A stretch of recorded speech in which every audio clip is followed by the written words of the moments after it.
Innal hamdalillah nahmaduhu wa nasta'inuhu wa nastaghfiruh wa na'udzu billahi min shururi anfusina wa min sayyiati a'malina may yahdihillahu fala mudilla lahu wa may yudlil fala hadiya lahu asyhadu an la ilaha illallah wahdahu la syarika lahu wa asyhadu anna Muhammadan abduhu wa rasuluh. Allahumma sholli wa sallim wa barik ala Muhammad wa ala alihi wa ashabihi amala. Kita mari dengan basmalah. Bismillahirrahmanirrahim. Kita bersyukur dan bersyukur selalu kepada Allah atas semua nikmat yang telah dianugerahkan kepada kita, yang tampak, yang rahasia, yang terasa oleh kita mungkin tidak terasa, dan lain-lain. Tapi saking banyaknya nikmat itu sehingga kadang-kadang kita terasa. Contoh nafas ini kecil kita memang gratis ya, tidak pernah beli, hanya bagi orang yang terkena penyakit mengi, pakai umat. Terasa kalau nafas itu nilainya mahal dan merupakan kesehatan yang luar biasa bagi kita. Salawat salam kita sampaikan pada Rasulullah Muhammad SAW, yang beliau adalah Nabi akhir zaman, Nabi terakhir. Bahkan beliau pernah menyatakan dengan telunjuk jari tengahnya, Buistu wasa'a agada, Buistu wasa'a agada, aku diutus dan hari kiamat dekat gitu. Karena terkenal Nabi kita adalah Nabi akhir zaman, Nabi kita Nabi akhir zaman. Tapi urusan manusia ya pendek. Kalau urusan dunia dengan berapa ribu tahun lagi kiamat, kita tidak tahu. Ya, tidak tahu kita itu. Bahwa banyak orang tanya kapan kiamat, ya tidak ada orang tahu. Bahkan Nabi pun tidak tahu mata saat kapan kiamat. Yang bertanya malah Jibril, malaikat itu tidak oleh Nabi yang tanya, dan yang ditanya sama-sama tidak tahu. Nah, begitu contohnya. Karena itu ada orang datang kepada kita, kiamat kurang 5 tahun, kiamat kurang sekian dan sekian. Itu sama sekali itu pembohong ya, pembohong. Innallaha indahu ilmu sa'a, hanya di sisi Allah sajalah urusan kiamat. Tadi kita baca dalam surat Luqman ya, jadi kita baca tadi. Alhamdulillah tadi habis, sama gitu baterai ya. Dan itu baterai manusia mencolok, tapi tidak mencolok. Memang Quran itu banyak kembar ya. Jadi ya begitulah banyak kembar Quran itu, sehingga kalau tidak khusyuk melenceng diri aja ngalih. Ya alhamdulillah tadi kita ala antu serikabi, kalau surat lain itu serikabi tidak sama. Beberapa ayat memang kalimat awalnya sama, intinya sama, tapi kalimatnya tidak sama. Itu tingginya nilai Al-Quran. Jamaah sekalian yang hadir, saya doakan selalu mudah-mudahan sehat ya. Mudah-mudahan paham apa yang kita terima dari semua ustaz yang telah diberikan pada kita, termasuk pagi ini dari saya, dan bisa mengamalkan untuk amal yang yaumiyah ya, amalan sehari-hari. Kalau itu menyangkut ibadah, kalau menyangkut keyakinan, kita yakini semakin mantap. Kita tidak boleh nyelindro kalau masalah akidah. Jamaah sekalian, saya coba untuk bicara masalah wasiat ya. Wasiat pakai I, kalau menulis jangan pakai A. Ada tulis wasiat nanti keliru ya. Karena bahasa Arab kalau tulis Latin itu aslinya saja ditulis wasiat pakai I. Wasiat itu titipan seseorang, dan biasanya orang itu penting sekali. Wasiat itu adalah pesanan yang inti pesanan yang sangat tinggi nilainya, itu namanya wasiat. Kalau manusia yang beri wasiat itu bisa hukumnya mubah, bisa juga sunnah, bisa malah dosa. Ini wasiatnya tidak baik. Kalau ada orang wasiat, ampun nek mate, pitung dino mate, tanggapno wayang kulit. Ana sing meniku. Desa-desa kan sadengarin. Lah ya apa wong pesene mbakmu ngene. Talungono ya kene meneng yo kabeh duwe.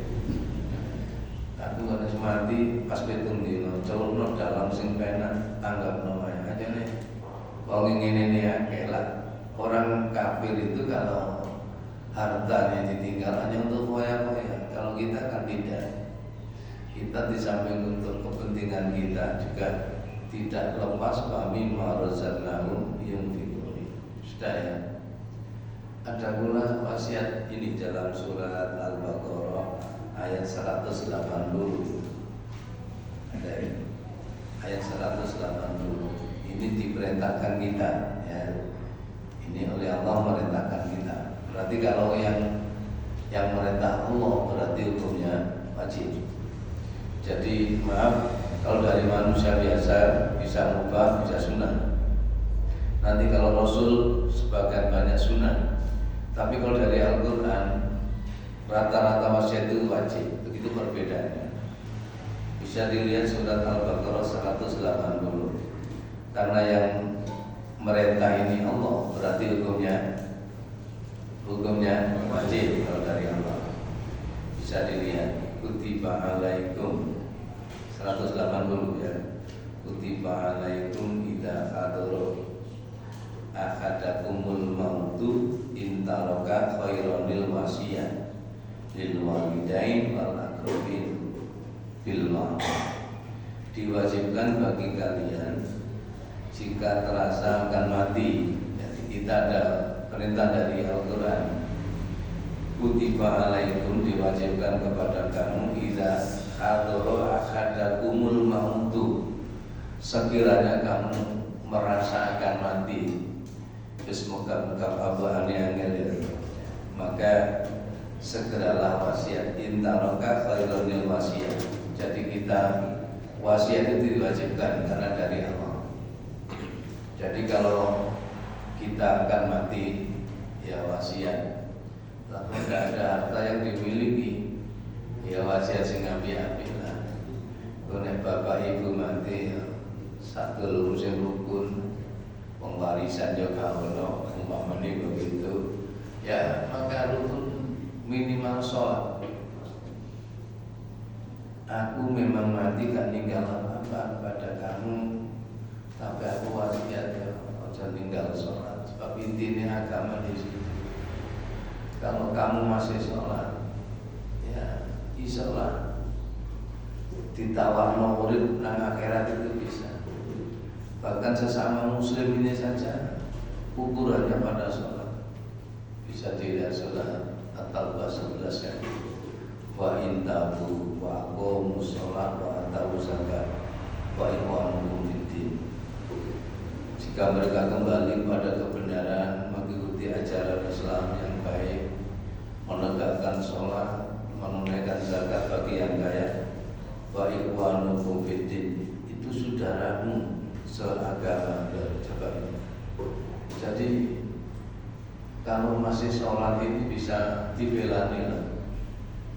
Kalau mau sholat kemana ngelok-ngelok sholat, tidak bisa dibela.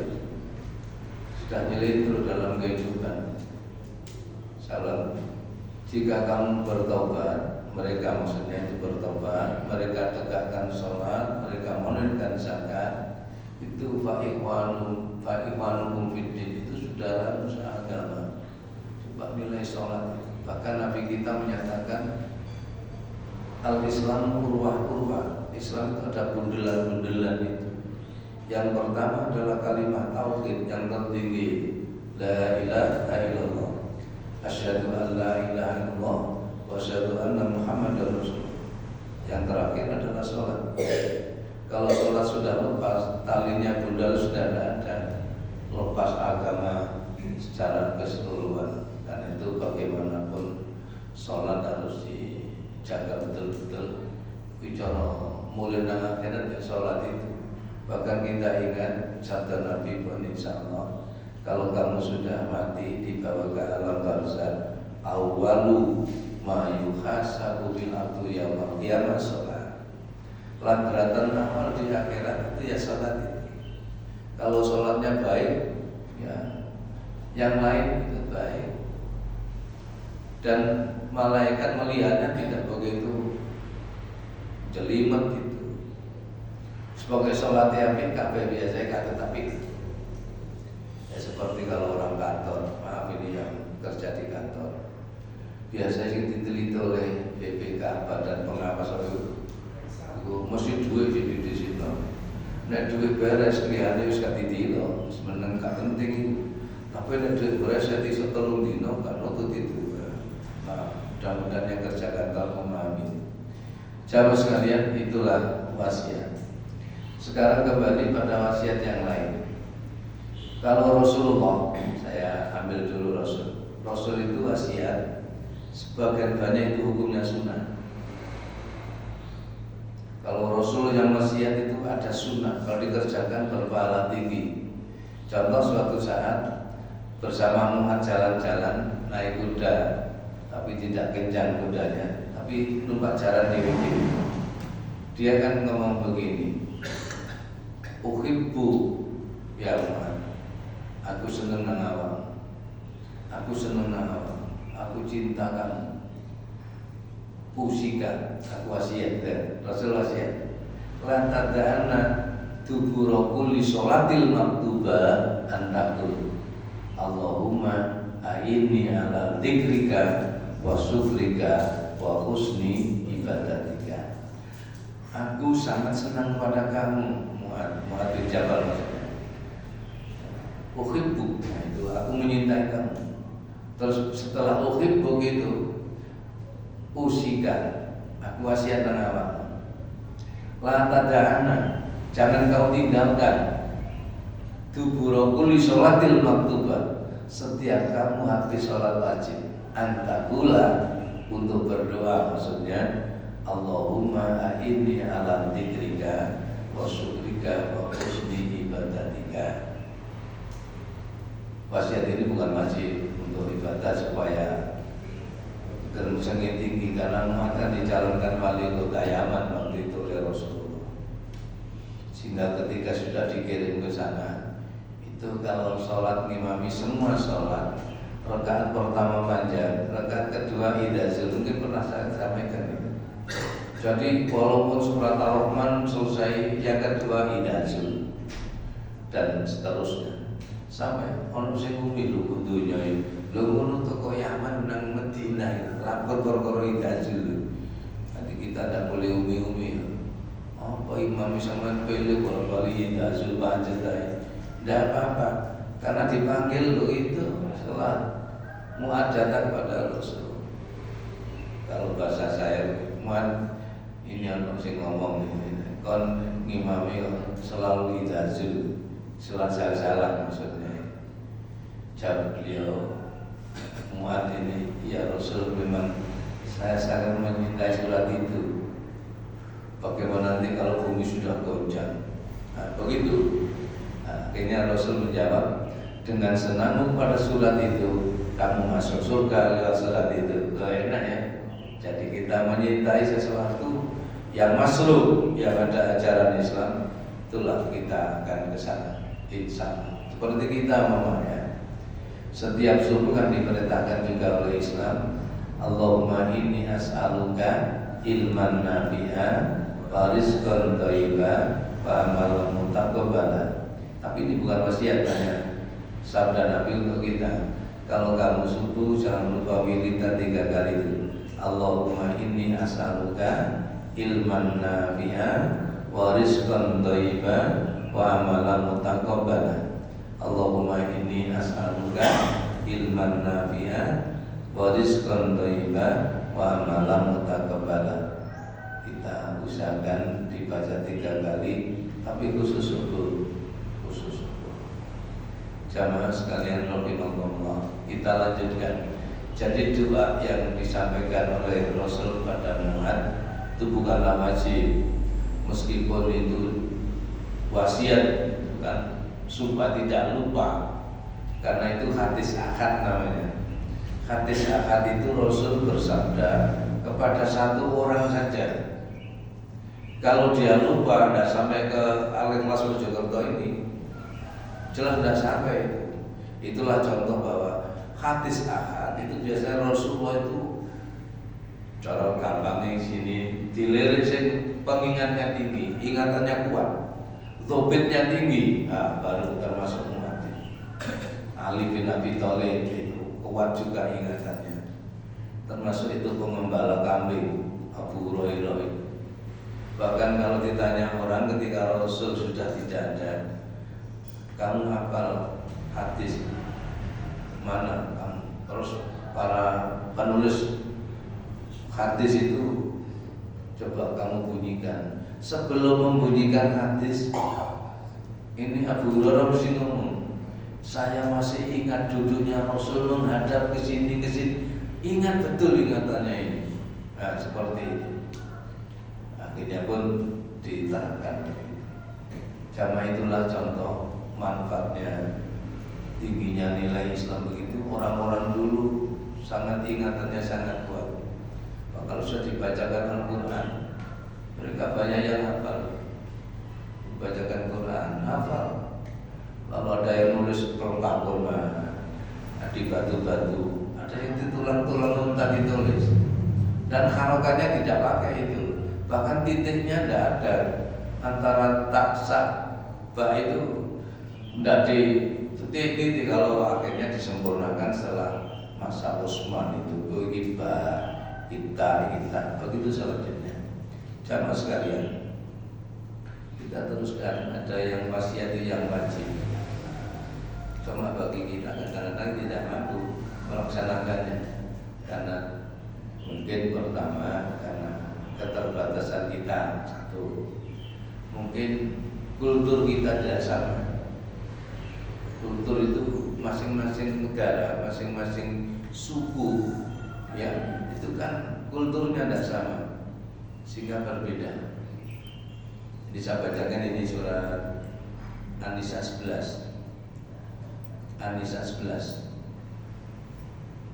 Yusikumullahu fi auladikum lidzakari mithlu hadzil unsayain. Yusikumullah, Allah telah berwasiat pada kamu. Allah berwasiat kepada kamu fi auladikum tentang anak-anakmu, lidzakari bagi laki-laki, mithlu hadzil unsayain, 2 kali dari perempuan. Wasiat itu bisa mampu bisa tidak. Nah, seperti inilah contoh. Allah berwasiat kepada kamu bahwa untuk warisan anak-anak laki 2 kali bagian perempuan. Jadi kalau wong kampung itu sak pikul sak gendongan 2 dibanding 1. Tapi ini kadang-kadang tidak mau, terutama yang perempuan. Bodoh-bodoh anake sing ngopeni coba waktu lorone bapak lorone ibu sapa sampean moro gak tipe itu wis dipodohi sampai nakalan. Ada yang seperti itu. Ada yang begini. Saya pernah ya, ada kawan yang saya juga ngisi di Kediri, maaf ini rutinan di Kediri, di Kuak Kediri, sebelah Gudang, maaf ini contohnya. Dia biasanya nyebut saya di terminal ini, antum kok belum nikah, katanya. Dia orang Arab, antum belum nikah. Saya kabarnya, karena selama adik saya perempuan belum menikah, saya tidak akan menikah. Itu contoh. Padahal dia pemain Persebaya waktu itu, sekarang sudah sama-sama tua seperti saya. Ya sama. Jadi itu masih mudanya seperti itu. Tahun berapa ya? Tahun di tahun 80-an saya ngisi di Kediri. Nah, jamaah sekalian, itulah contoh bahwa Allah berwasiat pada kamu untuk tentang anak-anak kamu. laki-laki 2 kali perempuan. Ini contoh di sini. Kalau memang kita mampu dan kultur kita betul-betul ngopeni saudara-saudara perempuannya, maka bisa dilaksanakan dengan baik. Kalau memang tidak mampu, ya diusahakan mampu, itu Al-Quran. Tadi saya contohkan, kalau bapak ibunya sakit, sing ngopeni keras itu justru anak-anak perempuan. Sing lanang wis gak mungkin mikir nomor-nomor. Bareng wis krungu mate agak moro. Harusane sing akeh. Itu sing dimaksud. Kadang-kadang seperti itu. Iku sing salah Al-Qur'an apa menungsani. Dan ini harus diingat kembali. Mengapa sih mendapat 2 bagian? Karena masalah ekonomi itu sebenarnya laki-laki. Ar-rijalu qawwamuna 'alan nisa bima fadallahu ba'dhum 'ala ba'din wa bima anfaqu min amalihim. Jadi laki-laki itu qawwamun itu penegak. Kalau ada pisang poe akeh lho waktu mau roboh. Tuanya itu qawwamun itu. Jadi kalau ada perempuan mau roboh karena hamil tua, apalagi sing dorong begini, laki-lakinya itu harus qawwamun. Ar-rijalu qawwamuna 'alan nisa. Jadi laki-laki adalah penyangga kepada wanita, maksudnya istrinya itu. Jadi itulah contoh. Untuk yang selanjutnya, kalau ayat-ayat masalah pewarisan, coba saya bacakan begini contoh. Saya teruskan ya. Wa in kunna nisaan fawqasnata ini falahunna thulutsa ma tarak. Jika anak perempuan lebih dari 1, ya 2, 3, 4, 5, maka bagi mereka 2/3 bagian. Anak wedok 5, maka mendapat 2/3 bagian dari yang ditinggalkan oleh orang tuanya. Jadi anak 5 perempuan semua, anak 11 perempuan semua. Ada itu anak 11 lulusan wedok kabeh itu. Sampai ngersolo orang itu loh. Sampai betul ngersolo sampai di saya saat itu jenengan kan mampu sekolah barang gitu. Sampai di anak wedok itu harus berterima kasih pada Allah. Coba mungkin sampai dapat terloyo. Mantu sampai lanang semua guyu bareng. Mantu sampai nanti laki semua. Coba deh sampai noro pilek langsung di koran rumah sakit. Sing kaya mantu sampai bareng wis betul. Nggih, mantu kula Jawa-Jawa lah. Nggih sampai nek wong Jawa ya begini. Itulah yang maksud sindiran. Jadi kalau Islam itu tidak boleh membedakan anak perempuan, anak laki-laki harus diterima. Itu amanah saja. Jangan dibedakan. Apa anak lanangi tukaran doa royoan wae. Setelah dewasa mungkin ada manfaatnya, tergantung orang tuanya masing-masing. Saya wa in kanat wahidatan falahan nisfu. Kalau anak perempuan tunggal mendapat separuh bagian. Jadi kalau anak tunggal perempuan itu dapat separuh. Sisanya kemana? Karena ahli warisnya yang lain ada. Nah, di situ terusnya ini ada wa in kana lahu ikhwatun falihum sudus. Dan jika baginya ada saudara perempuan, maka ibunya dapat 1/4. Di sini ada tulisannya mim ba'di wasiyatin yusi biha audain. Setelah dibayar wasiatnya atau hutangnya. Karena itu sebelum warisan itu dilaksanakan, pertama dilihat biaya si mayat itu. Biaya ini kan ada. Biaya ini kalau kadang jelebet-jelebet tonggo-tonggo, utang sabun, utang kapur baru, minyak itu kan kadang-kadang belum dibayar. Tanya itu biaya ini berapa? Itu satu biaya. Ya kalau di desa seperti saya itu royoan duduk, tapi gak mentolo, ya tetap menolak. Tapi kalau di kota itu mah, kalau Surabaya itu maafin ada yang 2 juta, 3 juta barang. Beli 2 meter itu kalau penduduk sana, kalau bukan penduduk kota ya gomol itu mah. Nanti kuda desa. Ya buat ayo sama saja. Jadi sama saja. Kita tidak boleh membedakan. Nanti uang ini memang ribut. Kota bising tangannya dan gunung Wonosalam memacetkan. Pilih sing sepi. Baru kalau sing wong sepi karena kota jangan ramai. Jadi uang ini barang turun, itulah namanya tanda kurang syukurnya. Ya kurang isi barang itu turun dilakoni. Ya begitu. Usung biasa mangan enak-enakan karena keturutan karepe wis opo lagi tak milih sing biasa-biasa daun-daun saja. Repot golek krono. Cari-cari tiga apa? Maaf. Agak waktu ini. Jadi sebelum dibayar, sebelum si waris, maka pertama biaya si mayit, kedua hutang-hutangnya, tetapi harus ditengok dulu adakah wasiatnya.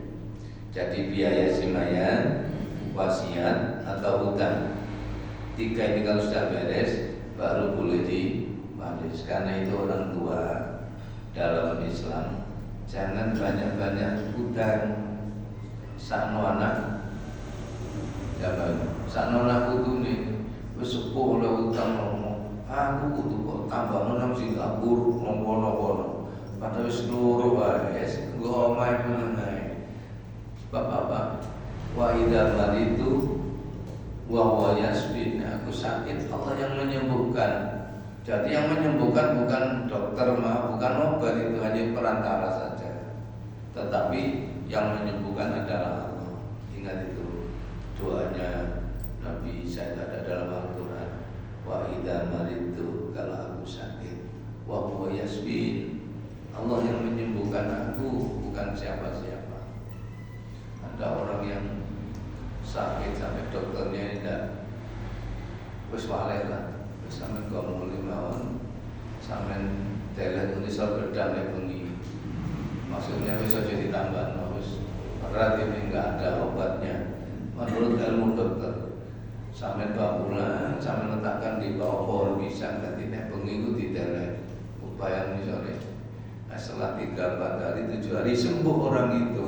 Keyakinan nih mungkin dari terotosannya air embun dari pisang itulah obat yang paling mujarab. Ternyata bapaknya ini sembuh, sehat walafiat. Setelah pisangnya bagus, orang dokter oleh kaget ya Pak. Nah, ternyata itu. Jadi karena itu kita harus kembali kepada Allah Subhanahu Wa Taala. Untuk obat itu hanya perantara, tetapi yang menyembuhkan itu adalah Allah.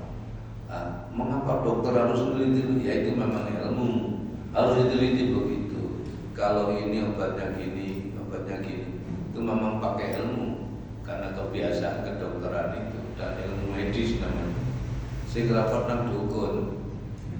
Kalau dukun tidak ada ilmunya, dukun kan bodoh terpikun. Karena jangan ke dukun. Ini apa?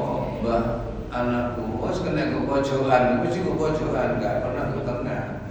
Wes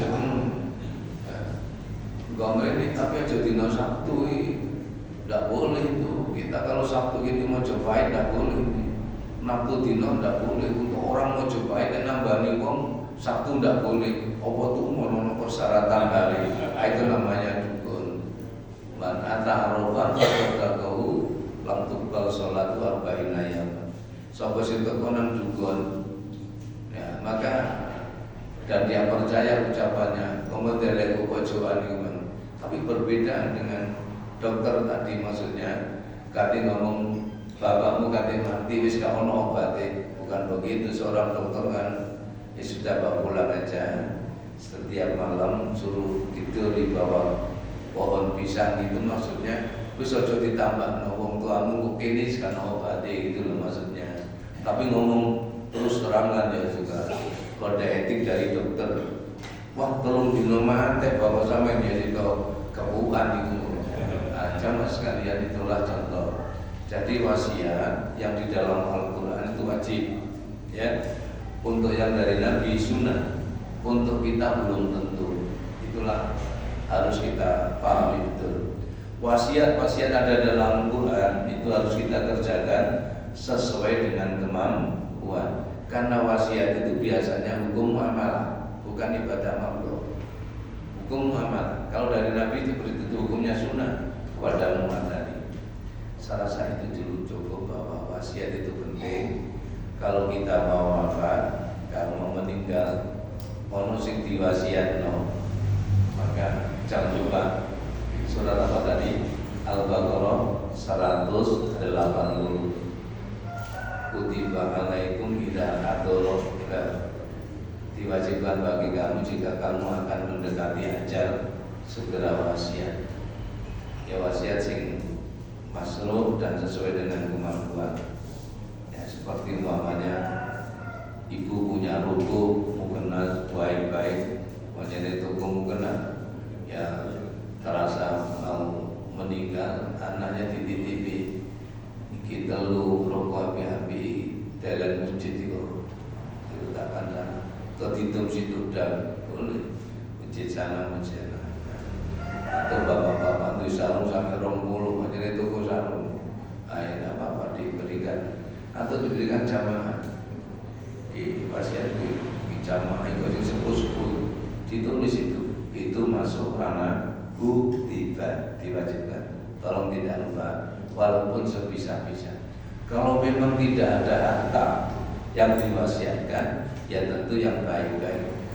Seperti tadi saya contohkan, aku nek mati sing rukun ya aja sampai gelut, aja sampai gegeran, macam-macam.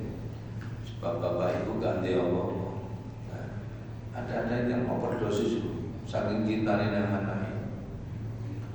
Kon tak jalurno kabeh anak-anakku, tak jalurno dodo melarat nek bapak karo dodo miskin bapak karo anakku sugih-sugih kabeh. Ya oleh ae wong tungano, tapi gak ngerti sebelum lahir rizku, ajalu, amalu, syakir atau syahid sudah dicatat oleh Allah Subhanahu wa Ta'ala. Bahkan setiap kita, catatan kita di Lauhul Mahfuz dijaga oleh malaikat tentang umur kita nanti matinya kapan. Manusia itu prosesnya lumayan, dijogo malaikat pirang-pirang. Lu kate mati nih api, masya Allah, pakaian putih-putih datang lagi.